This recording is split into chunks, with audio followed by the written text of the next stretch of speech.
It's still September, but soon will be October, and Billy Napier's still calling plays. And I know some of you are really upset about that, but we'll talk about it some tonight. We got the master play caller himself on tonight, and he'll coach us up. Shane Matthews will join us. We'll talk about what we saw. I know he gets weary of it because he talks about it every morning on Potted with Matthews, but hey, he's our master craftsman calling plays. I've seen guys call plays, by the way, and they can do it. Today, Billy Napier talked about why he planned on not giving it up at his press conference. We'll hear from Franz Beard. He was there for the press conference. Scott Carter was there. See what that means. I don't think that's the only thing, but it certainly is a focal point. We'll get Shane's view on that, and love to hear from you. Join us. Tell your friends and neighbors. The Buddy Martin Show is back on the air. Believe it or not, it does come back. I'm not sure why, but we're back. So, again, stay tuned, and you can click in here, and you can make your comments, which we love for you to do, and we will give you a chance to voice your opinion as well here on the program called The Buddy Martin Show. And stand by. Yes, it's time again for Buddy Martin. Call him up and tell him what you're thinking. But be kind because he's doing the best he can. Better, stronger, faster. Mama says that alligators are ornery because they got all them teeth but no toothbrush. Hey, what if the voice calls while you're gone? Take a message. Bye. You ready, champ? I'm ready for this my whole life. I'm incapable of small talk. But that's why you love me, right? Kind of intimidating to be in the presence of so many great athletes.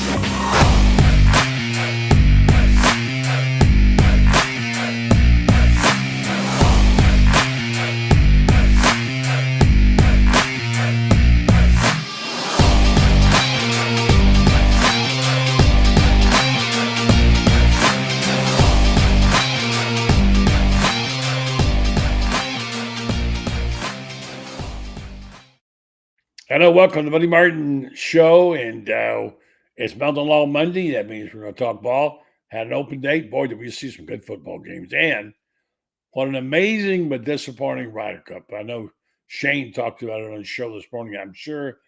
Let's just bring Shane in. We'll find out. Here he is, the QB1 himself, Shane Matthews. Shane, you said there's going to be some great football on this weekend. And, boy, there was some good football, really good football. And teams winning that we didn't necessarily think might be, and of course Mississippi State, they really played well enough to win. It was a trick. What was your highlight of the weekend, Shane? I enjoyed watching all the games. Who won that we didn't expect to win, buddy? Good point. I guess you might say Ole Miss a little bit. Ole Miss was the favorite. I know, but still, that was an impressive game and an impressive play calling by your boy, and I was really impressed that he eschewed the field goal and went for it. I have to go down the scores, but I will say that for the most part, the games were really, really good. I watched a lot of them, and I watched pro football. I saw one of the best ties I've ever seen in my life. Like the Green Bay Dallas game, you went to that, but you missed it. It was terrific. I mean, it was really fun to watch. I didn't want either team to lose. I really didn't. And I don't really care much about either one of those teams or really the NFL, but it was really an interesting game. And of all the college games, Shane, what got your attention the most? Well, I thought all the games pretty much were all really good. I thought Alabama, Georgia was outstanding. Georgia, if they get that 4th and 1, they win the game probably. But their right guard and right tackle let a guy split them and made the play in the backfield. Oregon was a really good game. 2 really good teams.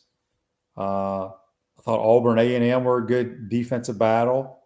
Mississippi State, Tennessee going to overtime. And then, obviously Ole Miss did what I thought they would do to LSU. So you have been saying that for a while. I thought LSU might pull that one out. But you know what? I think we're beginning to see what Brian Kelly really is and what that team is. Got a bunch of high draft choices in the NFL. Nussmeier, your boy Nussmeier, not playing at the high enough level right now, but it wasn't his fault. It's just he didn't play as good as he could have played. And I think Brian Kelly's just out of answers now. The true stories coming out on him. It's a good football team. That's all they are. Well, I don't think they're a very good football team personally. I think their issues are offensive line play. They cannot run the ball at all. They can't pass protect. Nussmeier, I've watched, somebody sent me clips of him from last year compared to this year. He threw for over 4,000 yards last year. But he's got a knee issue, and you can tell he's not striding into the throws. He's throwing all arm. Mm-hmm. But, yeah, LSU is a bad offensive football team. They're okay defensively. I don't think they're as good as people think. I think Alabama's going to expose them just like Ole Miss did. I don't know who else is on their schedule, but I think they'll lose. I predicted 2 or 3 games. They may lose 4. What about Alabama? Impressed? Alabama's very good. Their offense didn't play poorly against Florida State. It was their defense. But Ty Simpson's playing as well as anybody in America right now. Sure is. What a good story. Yeah, he is. But George is outstanding. Both those teams are really, really good. Yeah, it was a good football. It was a good football weekend, college football weekend. And now let's talk about the team that did not play, and the issues continue on. I know we hear about it so much, we get tired of the same old questions, but that's what people want to talk about. Dallas, they got their boy back for a wide receiver. Dallas is back, and DJ's feeling so much more positive, it sounds like. And did you hear the interview with him today? I did not. You could tell he had more confidence.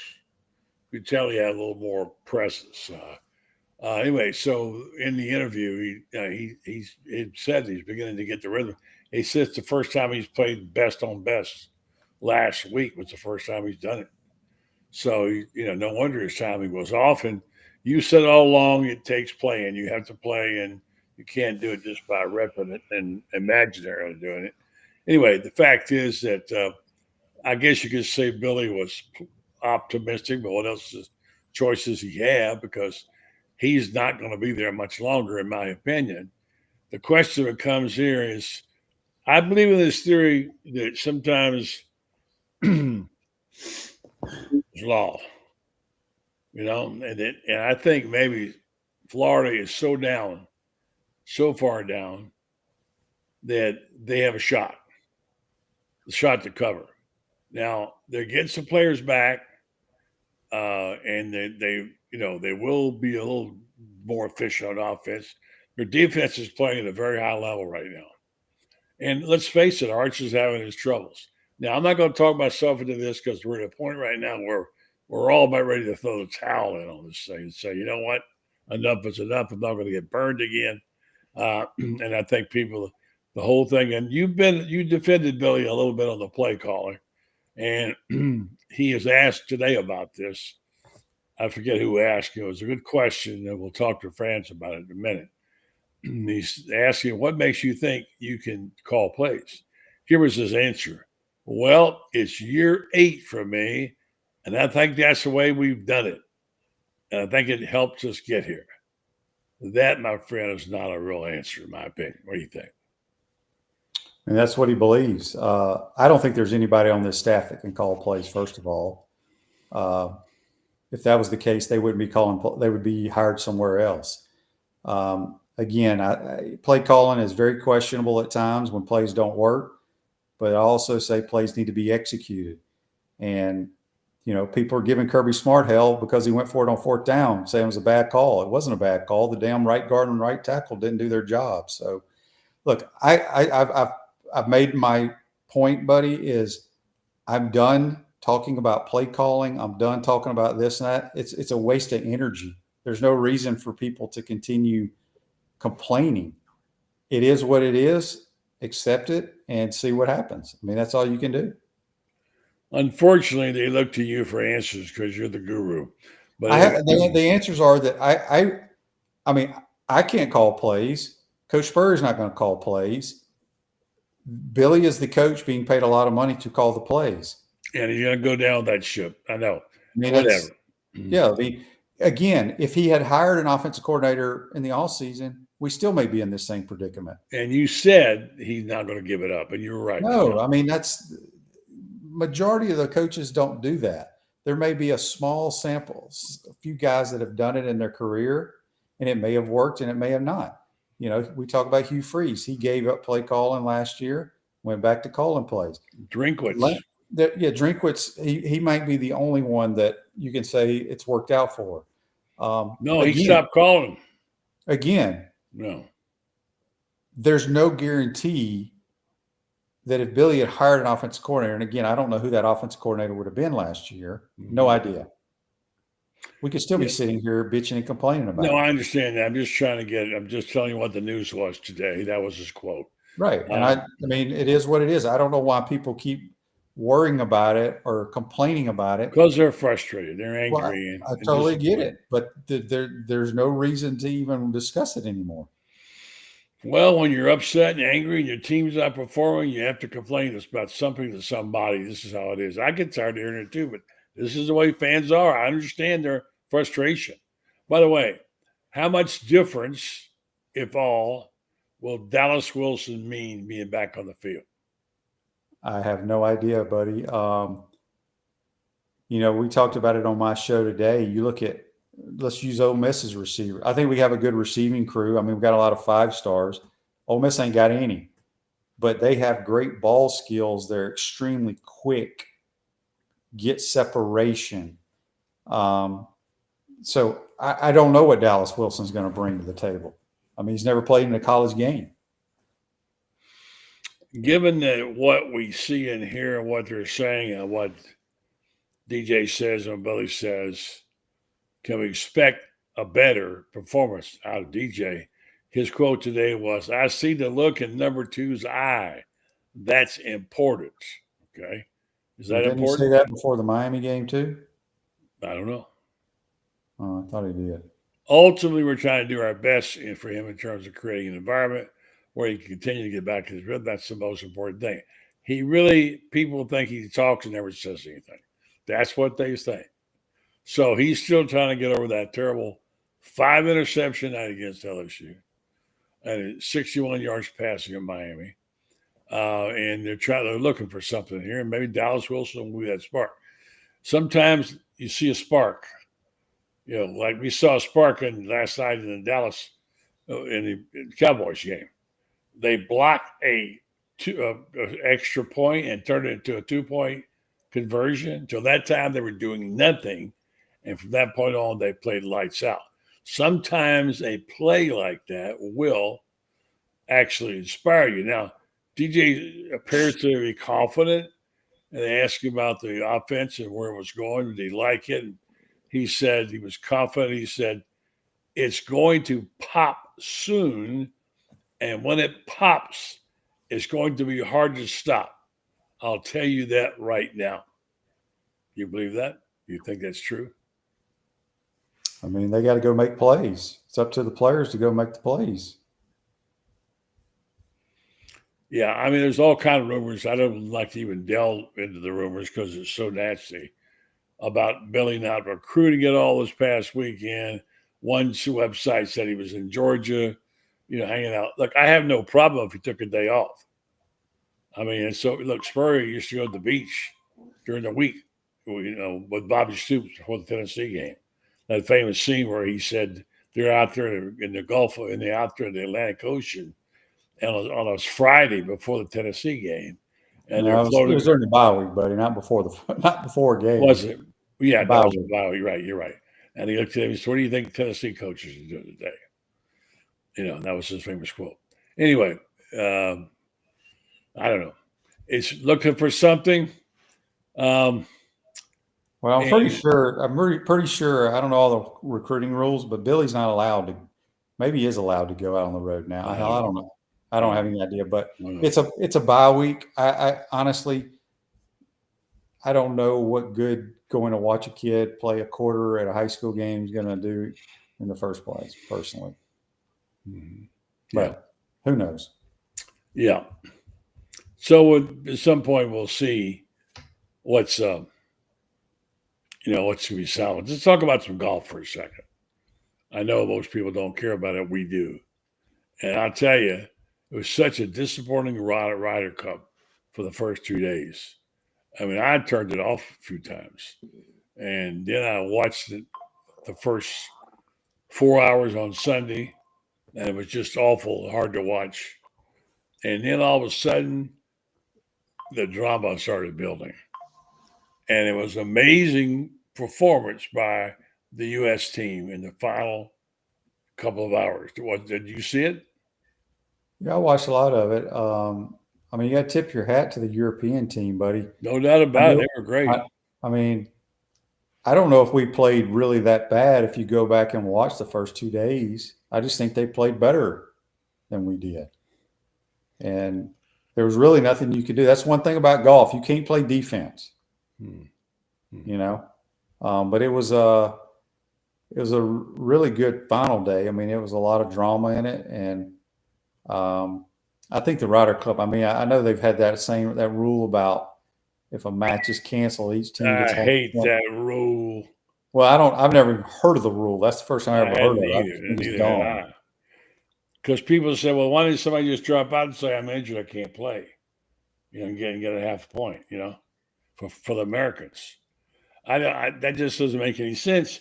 You get a half a point for not playing? That's crazy. Yeah. And that was what, in the end, kind of did him in. A half point kept him from getting the opportunity until Lowry made that putt. That was a really gutsy putt he made, man. And I just knew he was going to make it, didn't you? Yeah. Shane Lowry's clutch. I mean, not just that putt, but the previous 3 holes. Mm-hmm. He hit some unbelievable shots to keep it close. What in the world happened to the great Scotty Scheffler, my wife's favorite athlete in the world? He just didn't show until the final hole. He finally got the one he needed against Tommy, who played lights out, man. I picked that guy 100 times in my golf pool and never won for me. But he was amazing this past weekend. And what happened to Scheffler? Well, he didn't play. I mean, he played okay. I mean, didn't get a point till the very end. Yeah, 0-4. I mean, on paper, the European team was the better team going into the thing. So I didn't expect the Americans to win, but it was fun to watch. Do you think there's anything to the theory that the Europeans have a better team? The way the Americans play on Sunday in the singles, they flourish. But one of the things that came up was they were offered money. They were offered, I forget how much, 90,000, whatever it was. And the Europeans, it's just like the Americans got. And they said, we don't want it. We don't want to be paid. Does that kind of thing help you solidify the team when you're willing to do that? I don't know. I've never been offered money to be on a golf team and compete like that, so I don't really know the answer. I just know the European, from top to bottom, had the better team, in my opinion. I'm just trying to figure out why, because, I mean, they had good players. America had good players. Anyway, boy, and John Rahm was hard to beat there until Sunday. Yeah. I enjoyed it a lot. It was really nerve-wracking, I'll tell you what. Nerve-wracking. So let's talk a little about the Texas game. 3:30 kickoff. Not the game we had hoped to get. UF won 3, and of course they've lost to USF, LSU, and Miami. Texas number 10, and most recent AP is 3-1. They won 3 straight games since losing at Ohio State week 1. So the Gators have never beaten Texas, never. And Florida's 0-3-1 all-time series, which includes a 49-17 blowout loss last week of the season in Austin. So this game has lost an awful lot. They, of course, played in 1939 and tied the Longhorns at Texas in 1924. So what do you feel about this game as a Gator? I mean, it's going to be a fun game. I mean, Texas coming to Gainesville, you're going to see a lot of chaps and cowboy boots and cowboy hats. Their fans will travel. It's a huge game for Texas, buddy, because they haven't played an SEC game yet. This is their opener. And they have to figure out their offensive issues. And I know you don't like him, but I think Sarkisian is phenomenal. So I'm anxious to see what he has dialed up in their first SEC game on the road. It's not that I don't like him. It's just he hasn't performed as expected. And I didn't think his quarterback was well coached. His theory on how you handle Manning was wrong, it turns out, in my opinion. But anyway, that's just me on that, and we'll see. Too bad about Sam Pittman having to getting fired. But do you see what they did with his buyout? Mm-mm. Yeah, Yurchek said this. He said the school negotiated Sam Pittman's buyout down to 62% of his remaining contract. Now, if he had gone on and lost 3 more games, and they had a losing record, he would have had nothing. By firing him now, they got him $7.6 million. But if he would have lost like $5 million of that or something if he'd lost 3 more games. So anyway, I guess you can do it that way. But nice guy, but the old Leo DeRocher quote, nice guys finish last. Would it be a good job? Would it be a good guy to hire as an offensive line coach, you think? Yeah, I think he's very good at that. Arkansas has a couple of good years under him. That's a hard place to win because they've had, I bet in the last 6, 7, 10 years, they've had like the hardest schedule in America when you look at it from top to bottom every year, especially when it was the old East and the West. They had a brutal schedule year in and year out. But yeah, Sam Pittman's a good offensive line coach for sure. Mm-hmm. Yeah. He'll probably end up at like Georgia or somewhere like that where he can't. I mean, I think that's where he was when he got the head job at Arkansas. Yeah. As a whole, I like football coaches. I wrote a piece about it over the weekend. I like football coaches. I've been around them all my life. You've been around them. Your dad was one. And I hate this time when they start getting fired because, it's never fun to see people get fired. Now, today they got these golden parachutes, and maybe it's a little bit different. But still, one thing is they used to wait until the season's over to fire them all. Now they're filing them early. And you can, I've been around coaches who were at the end of the year and had no job and no Christmas stuff for their kids, It's pretty tough. You don't have to worry about that anymore. No more. They'll have many Christmases to come. And these Urban Meyer says that there's no more money. He says the money's run out. With who? Well, a lot of these guys, he said a couple of weeks ago, I talked to him, and he also said it again. He said these buyouts or these ridiculous buyouts and these obscene facilities, those days are over.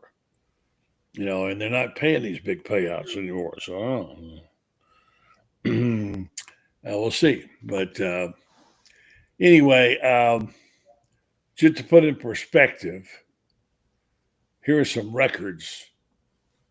I think Neil Backman put this up. Billy Napier is 14-16.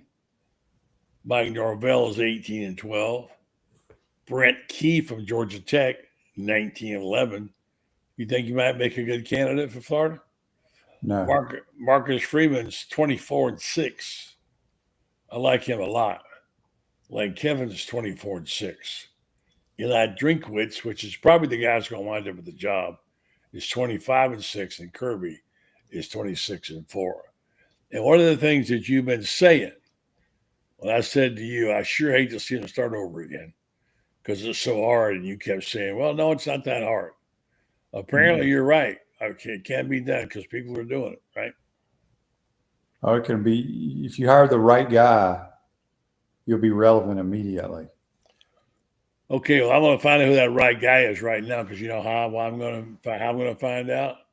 I'm going to find out because I'm going to ask this guy right here who knows everything about everything. And if I can get him to come up here, he's got a hot book coming out too, by the way. There he is, Mr. Franz Beard. How are you, Francis? Give us the name of the guy Florida's going to hire. It's a mystery to me because I'm writing about it tonight because you've got to, here's the dilemma. I was talking about it with somebody today. If let's just say for the sake of argument that Florida upsets Texas. You got to know something. The line has dropped from 7.5 to 6.5 overnight. A lot of money going Florida's way. I got have a close friend who has spent the last 5 days in Las Vegas, and he makes a lot of money gambling, and he says just a ton of money's going on Florida right now. But let's say Florida wins that game and goes on a tear. Could happen. Happened last year. You know, got to remember something. This is the ultimate dilemma for the Gators. Everybody wants the Gators to win, but they understand also that if Billy wins, say 5 more ball games, let's say he goes 5-2 the rest of the way, he'll be the coach here next year. It's the ultimate Gator dilemma. You want the Gators to win, but if they lose, you're going to get a new coach. If they win, you might have the same coach next year. Heck of a dilemma, isn't it? Here, Shane, here's a sip of this Kool-Aid. You want some? Yeah, I know. It is true, and I do believe Francis is right. But I want to bring you in to tell me what Billy said today. He once again stood his ground on play calling. You were at the press conference. Scott Carter is there. We're going to bring him in just a second as well. He said, I've been doing it for 8 years. Mm-hmm. Basically, you know, it's almost like he said, we're past the point of no return. It ain't. It's what got us here, he said. It's what got us here. So it is what got us here. It got us to 20-22, which is what his record is since he took over at Florida. He's got to win. You know, you look at it. He's got 8 games to go, and he's got to win 6 of them to 5 of them to ensure that he's got a winning record after 4 years on the job. I can't even think about it. It's exhausting. It is. It's just too hard to do it again. And I guarantee you, he'll have more losses than Shane had incomplete passes against a couple teams in his career. Shane had an incomplete pass. I didn't think he had any incomplete passes. I had a lot of them. Listen, you're not to apologize for a big guy. All right, so help me with this. What was the mood in the room? Tense. And what did it sound like when I heard the press conference? I could hear, although I didn't hear it, guys breathing, you know, oh, no, not again. When he said, I'm going to continue to call the plays. But did you think you'd get any kind of different answer? He's not going to say, oh, no, I'm stepping down from calling plays. But you have to keep asking. And he's dug in on this, isn't he? Well, the thing about it is I hand it to the guys. They're getting creative in the way they ask the question. It's the same question. It's just being creatively worded now, but it's still the same thing. And it didn't fool Billy. And Billy is digging in and saying the same thing. You know, it's what I've always done, what I'm always going to do. There were people today who were asking this question. They were saying, how many times did Nick Saban bypass Billy for the job of calling the plays? Well, in 2016, they were saying, well, he bypassed him for Sark. Well, Sark was an associate, but in 2017, Billy went someplace else because Mike Loxley became the offense coordinator and play caller. And I don't know if Billy left because he was being bypassed, but next thing I know is Loxley is the play caller that year. So Loxley called plays at Alabama? Yes, he did. I didn't know that. Yes, he did. That's how he got the Maryland job. All right, so I'm bringing Scott in here. I want to do this commercial real fast for our good friends at Meldon Law. We all know what they do for the University of Florida. And, of course, Jeffrey is the ultimate Gator fan. He had a great time. In fact, Franz wrote about it in the book. It's coming out soon, The Golden Year. Soon more about that later. About Jeffrey was with Todd Golden all the way through that, and we just couldn't have had a better time. It's a great moment for him. Jeffrey puts his money where his mouth is, buying things for transportation for the band when they needed it. Just there to help out, sponsors a lot of programs, and of course he does practice law. Let's not lose sight of that. And sometimes you need a good lawyer. You don't think you're going to, but you need a good lawyer. You got a guy you can trust. You can go to him and say, "Can you help me? And can you do this?" He'll say, "Yes, I can," or "I got a guy for you I think I can recommend." And that's what Jeffrey Meldon does, Meldon Law. He won't back down. He doesn't, and he is a great Gator. All right, let's talk to Scott Carter and talk about a guy in a tough position and a situation is highly tense around you all the time. Scott, what's life like there all week long? Well, it's like you'd expect. It's kind of downbeaten right now until they win. It's just going to be that way. So the only way you change that, guys, you guys know. I don't have to tell you. You gotta beat Texas on Saturday, and what's the term everybody uses now? Change the narrative. I mean, that would help change the narrative at least for a week. But it's going to be a week by week process. But right now, there's not much anybody can say. Whether it's Billy Napier, DJ Lagway, or anybody else, they need to win a game. I've always, you guys have done this long enough. I've done it long enough. You kind of know what the end looks like, and that's what it's looked like the last couple of weeks. And the only way that changes is you surprise some people and win some games, and we'll see if the Gators can do that. Like they say, there's only two kind of coaches: fired coaches and coaches are going to be fired. That's the way it happens. That's why it's so unusual. When you get a Spurrier and a Meyer at the same school and you're up there. Shane, have you ever played on a program like that with a coach who's fired and you had to finish out the season? No. Not even in pros? No. Did you ever fear?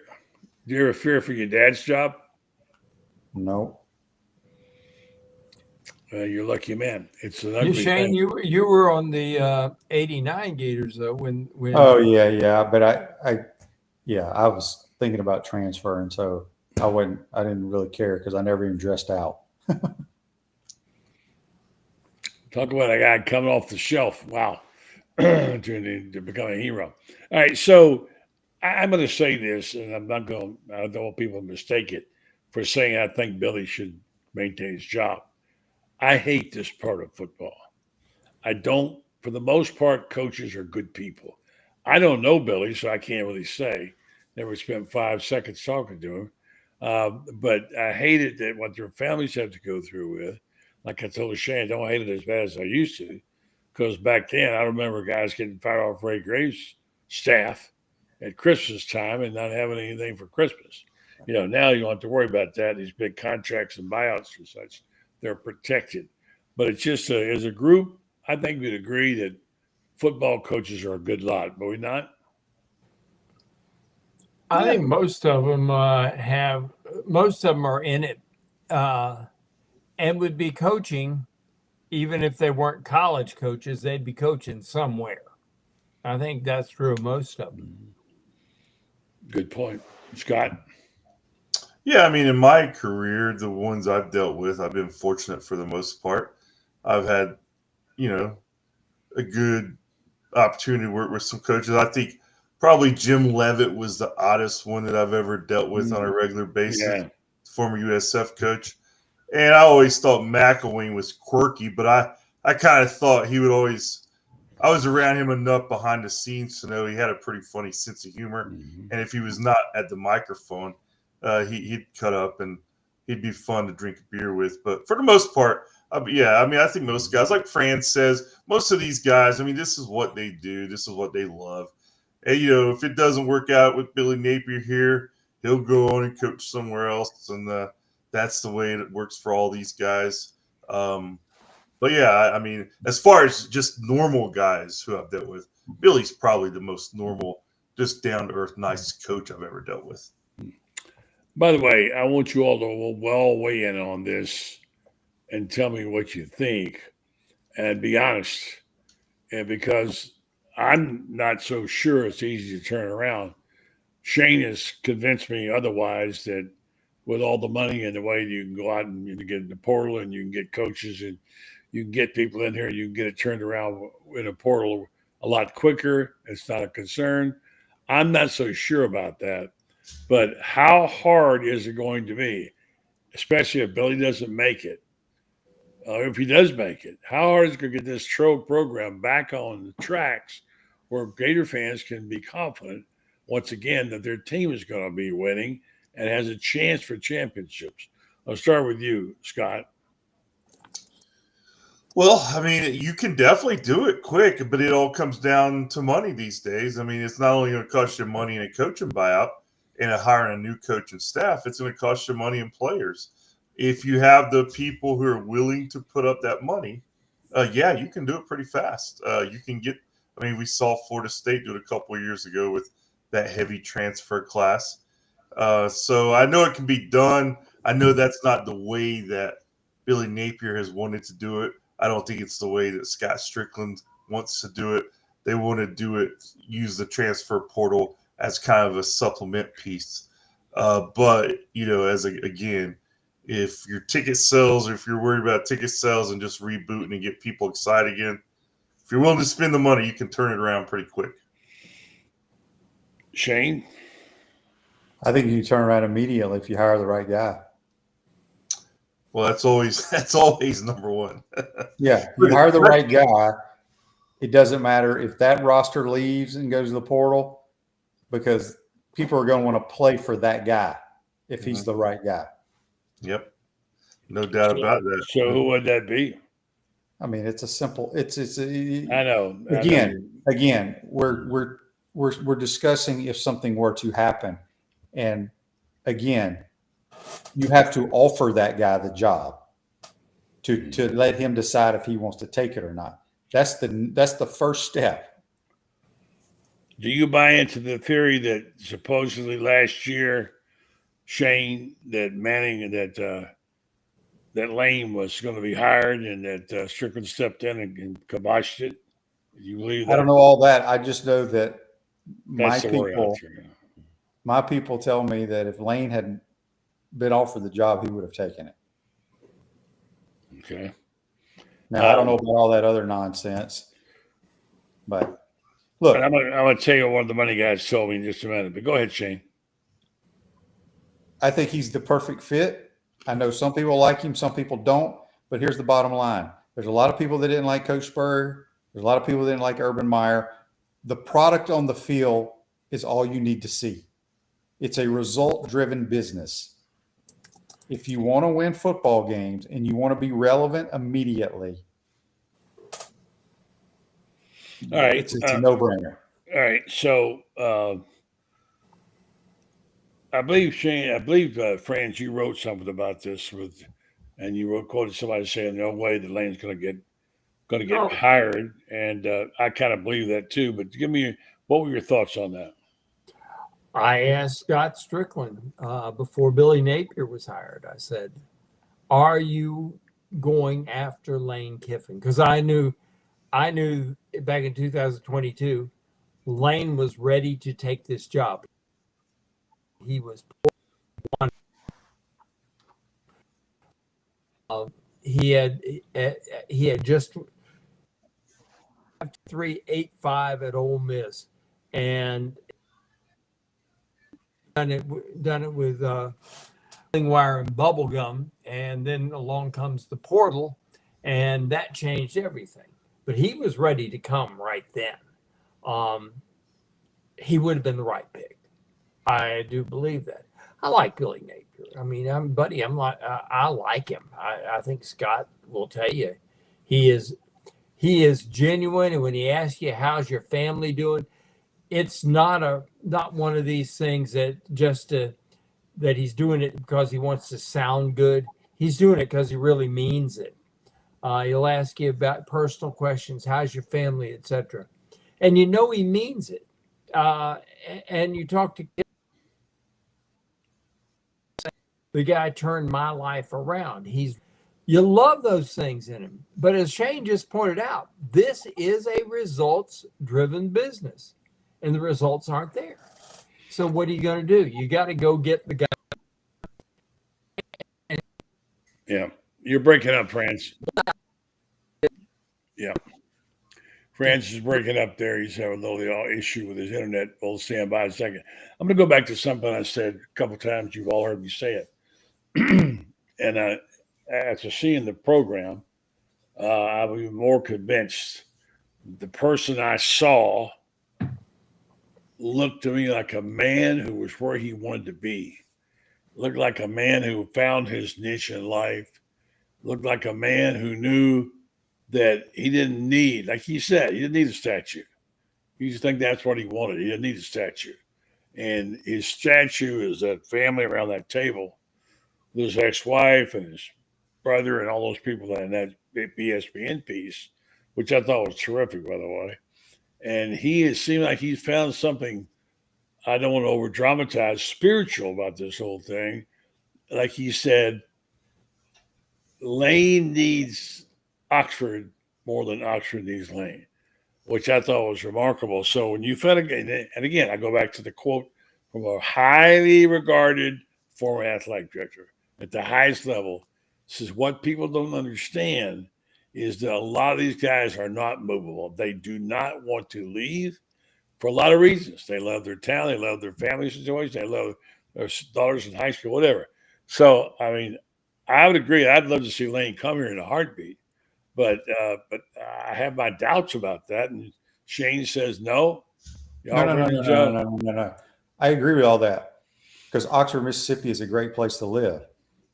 Again, buddy, this is not like Lane has to make a decision. Lane has to be offered the job to make that decision. That's the first step. If somebody has to call Lane Kiffin when his season is over or call his agent and say, we would love for Lane Kiffin to be our coach. If that doesn't happen, we have a problem, in my opinion. But Lane can retire as the greatest football coach in Ole Miss history outside of Johnny Vaught, never be fired at Ole Miss. You know, he's got an athletic director that's about his age, maybe a little bit younger, who played basketball at Ole Miss. Their NIL collective leader is a former player, Walker Jones, who played at Ole Miss.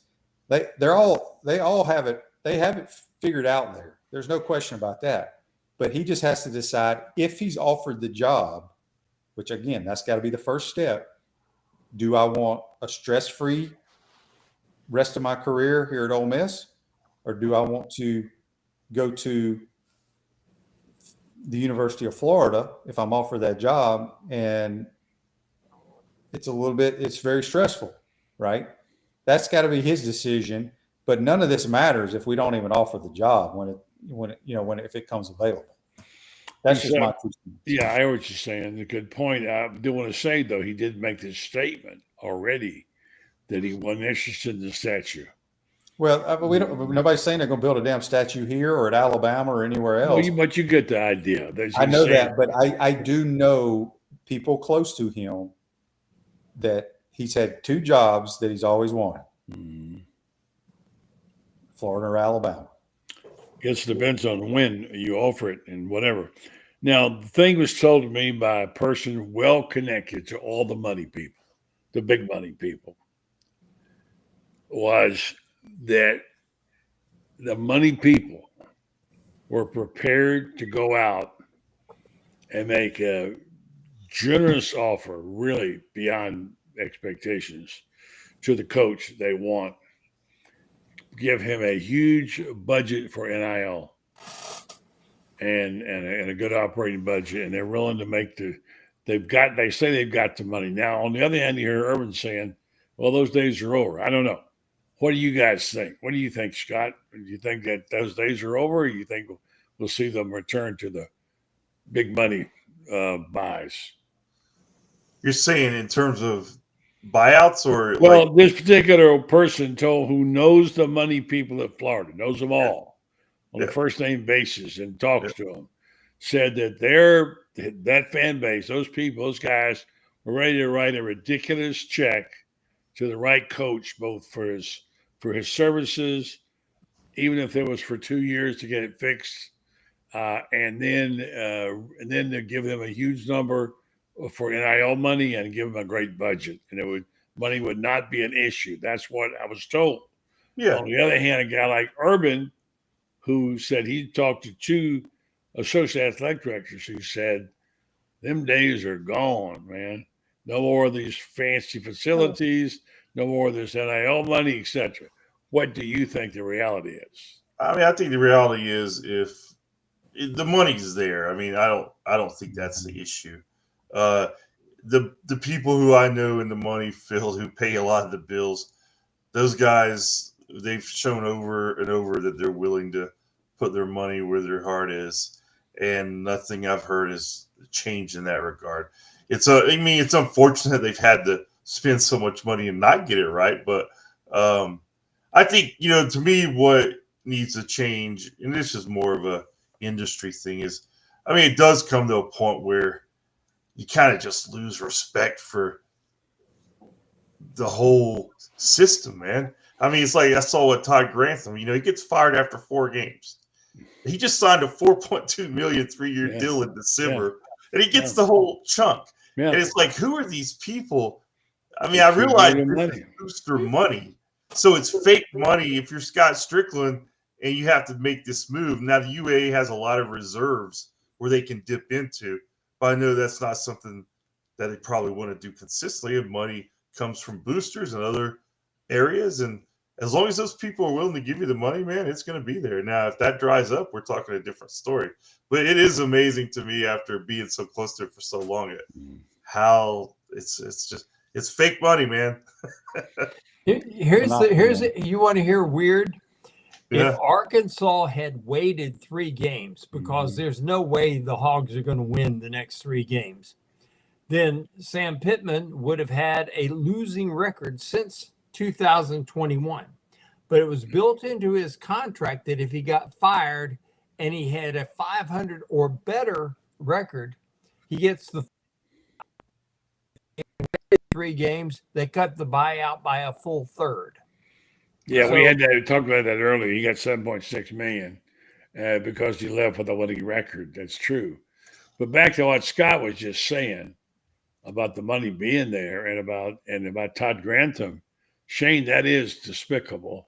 The guy could get fired by so many places and keep hiring him. He can walk away after 4 games with $4 million, isn't it? That's the profession, buddy. I mean, how many coaches that are covered that you could count on one hand that haven't been fired sometime in their career? Think about that. I get it. I know it's a high-risk business. I understand that. Like they say. I mean, I don't know. Coach Spurrier got fired. Didn't he get fired at Florida? At Florida. Well, Florida. He did, the staff got fired. Yeah, but and also Georgia Tech. It's no different. Georgia Tech. Bill Georgia Curry Tech. told him at Georgia Tech Right. that he could help him get a job selling insurance. Right. I don't know if Urban was ever fired when he was an assistant. But he was, I think, early on. It just happens. Job. I mean, it's just part of the business. And, right. Yeah, it's crazy that I've always second guessed my decision of playing pro ball, because I would have made probably 50 times more in money if I had become a GA right out of college and started working to become a college coach. But who knew then? It You'd wasn't be because sitting in a jacuzzi right now doing this show. Yeah, I it's would what he's I doing would have now. been fired. He's I would already have there. been fired about 5 times, and I probably could be retired doing nothing. Yeah. But Shane, nobody but you redefined the clipboard. You are the I man. never held a clipboard though. That's the thing. That was back in the That's a day. misnomer. Yeah. That was the beautiful I'm thing just is I teasing never when had I to hold say a that. clipboard. I'm teasing when I say that because to stick around as many years as you did, what was it, 13 or 14? It was 14. 14 years. 7 teams, Shane? No, only 6. 6 teams, 14 years.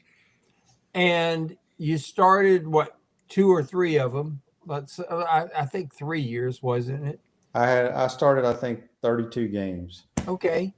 To stick around that long, it takes a lot between I the know, years. that's what I'm saying. I should have been coaching because I would have used the reason that kept me there is my mind. But it's over with and done now. It's too late. Can't go back. All right, guys, thinking out the last few minutes, let's just be realistic and say, what can Florida hope for? Give me 90 seconds each about this is really kind of the best case scenario for Florida. Here's what I think could and might happen. Shane, you ready? Talking about for the Texas game? Yeah, I mean for the season. Well, basically, Franz hit it right on the head earlier. I think it was Franz that said it. You want the Gators to win, but then if you win too many games, are we sitting here this time next year going through the same? Like I said it all summer, buddy. You go back and you watch the LSU and Ole Miss game. I still don't know how we won those games. We were very fortunate. It's great we won them, but it may have been not so great when it's all said and done. So is it 500 realistic? Is that what we're looking This at? year? No. Okay. All right, Scott. I don't think. I think. Right. I mean, I hope I'm wrong, but I don't see that. I hear you, Scott. You're asking for a realistic take. So You just tell me what you're thinking. What could be the best case scenario? I mean, to me, the best case scenario, just what I see is, I think DJ Lagway will play better than we've seen. I don't know if the offense is going to be significantly better, because they have other issues right now with the offensive line that's crept up that I didn't expect. If they were to manage at right now, I'm looking at the stats. I mean, they got the worst record in the SEC, guys. They're the only team in the league with 3 losses. So they got a lot of work to do. If they climb back up to 500, finish 6-6, I consider that pretty good right now where they sit. So that's just a realistic spin. I mean, I don't see them making a drastic run because I just think the league's too tough, the schedule's too tough, and I don't think any team, is going to make a. Ole Miss is 5-0. We're talking about Lane Kiffin, coming to Florida. Hell, he's got the 4th ranked team right now in the nation at Ole Miss. I mean, they're looking good. But will they go undefeated? I don't think so. I mean, there's just too many good teams in the league. I think they're going to stumble. So it's that's just kind of the reality of the situation right now, the way I see it. Shane, you still feel like he's too heavy? Like we have to lose 30 pounds? We ain't gonna be able to lose it during the season. Well, but would you like to see him weigh in at 240 next year? 230 225 at the most. Okay. I mean, 247 makes no sense to me. Yeah. He's the same size right now at 6'3", 247 that Max Steen was playing left tackle for the Gators in 1969. Yeah. That puts it in perspective right there. Now, if he had good feet and could move, that's fine. I mean, Josh Allen has great feet and is an explosive runner, and he's quick. I don't see any quickness. All right, Franz, last one. Best case scenario you see for the Gators? I said it before. It's the ultimate dilemma. You don't want the Gators to lose, but if they lose, there's going to be a new coach. If they win, we're back here doing this same thing next year.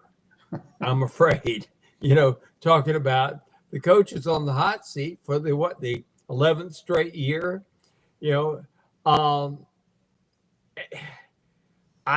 maybe his ceiling is somewhere between 5 and 7 wins. Maybe that is his ceiling now. And you worry about that because the question, who was it, the coach that got fired? Mark Richt got run out of Georgia for being a 9-3 coach. And let me let Shane go in there and that's catching this long. Shane, I'll talk to you in the morning of the program, and thanks for being on the show. All right, gentlemen. Have a good night. Thank you very much. Shane. Usually I have to keep him about 45 minutes. I'll catch you almost an hour. In the final 2 seconds we got here, go ahead and finish up your thought, friends. They fired Mark Richt for going 9-3. Mm-hmm. And Billy's not going to go 9-3, not this year anyway. I mean, he'd have to win every ball game the rest of the way. Scott just pointed out the league's too tough. You're not going to, you're not going to win the rest of your ball games here. A 6-6 would be terrific. Would you keep him at 6-6? If you're going to keep up with Georgia, you can't. But again, you got the ultimate dilemma. If you don't want the Gators to lose, but you don't want them to win too much either because of the fact that then Billy's the coach next year. I think he's a great guy. I would want my kid to have a mentor like that. But I would also want my kid to have a better football coach than that because I want my kid to have the experience of winning championships, and I can't see it.